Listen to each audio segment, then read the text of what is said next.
Continuando en la línea de las explicaciones cinemáticas de los movimientos, vamos a analizar ahora el movimiento parabólico. El movimiento parabólico es una superposición del movimiento rectilíneo con la caída libre.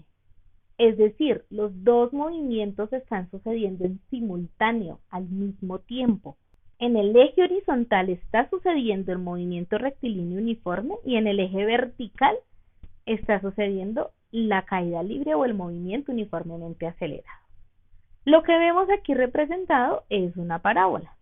En esta situación está describiendo un cuerpo que es lanzado hacia arriba y vuelve a caer, pero al mismo tiempo se está desplazando en el eje horizontal.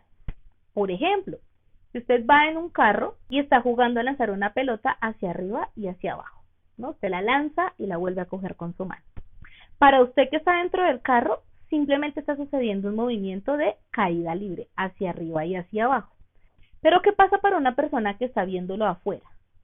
Entonces, está usted aquí dentro de su carro y la pelota va hacia arriba y hacia abajo.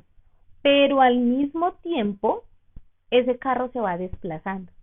Entonces, lo que verá una persona desde afuera es que cuando usted lanza la pelota hacia arriba, está describiendo unos puntos en el espacio en función de su desplazamiento horizontal.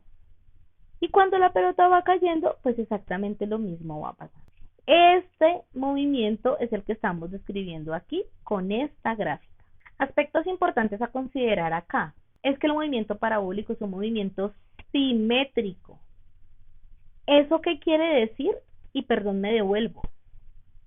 Que todo lo que sucede, si yo hago una línea acá que divida el movimiento en dos, todo lo que sucede en este lado 1 es exactamente lo mismo que sucede en este lado 2. La velocidad con la que el objeto es lanzado acá es la misma velocidad con la que el objeto aterriza acá. El tiempo que tarda el objeto aquí en subir es el mismo tiempo que tarda el objeto en bajar.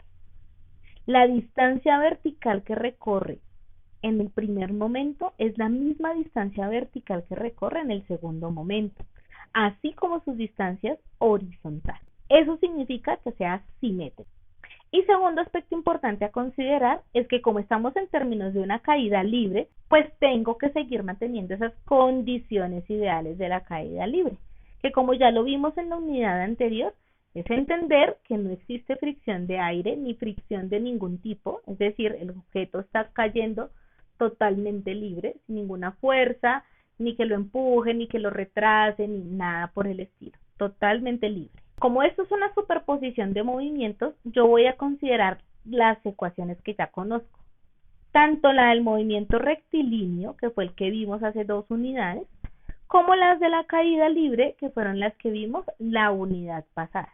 La mezcla de estos dos movimientos me produce el movimiento parabólico. Por lo tanto, las ecuaciones de los dos movimientos son las que describen el movimiento parabólico. Un elemento muy importante a considerar acá es el carácter vectorial de la velocidad. Veamos, si esta es la parábola que describe el movimiento, para que ese movimiento sucediera, usted debió lanzar el objeto con cierta inclinación. Es decir, la velocidad que tenía el objeto al salir de su origen es un vector, el que estamos representando acá. Y por ser un vector, pues cumple con todo lo que hemos venido estudiando de los vectores. Tiene componentes. Teniendo la velocidad en Y, en el eje vertical, y la velocidad en X, en el eje horizontal. Creo que me habían quedado ahí al revés las notaciones. Y recordándoles cuáles son las expresiones que utilizamos para hallar los componentes de los vectores, tanto en X como en y considerando siempre que estas ecuaciones aplican siempre y cuando usted esté midiendo el ángulo con respecto a la horizontal. Si no lo mide con respecto a la horizontal, recuerde, cuando hablamos de componentes vectoriales, que lo que tiene que hacer es completar el triángulo rectángulo e identificar quién es el cateto adyacente y opuesto y plantear la ecuación desde la función trigonométrica. Y listo. Esta es la parte conceptual del movimiento parabólico.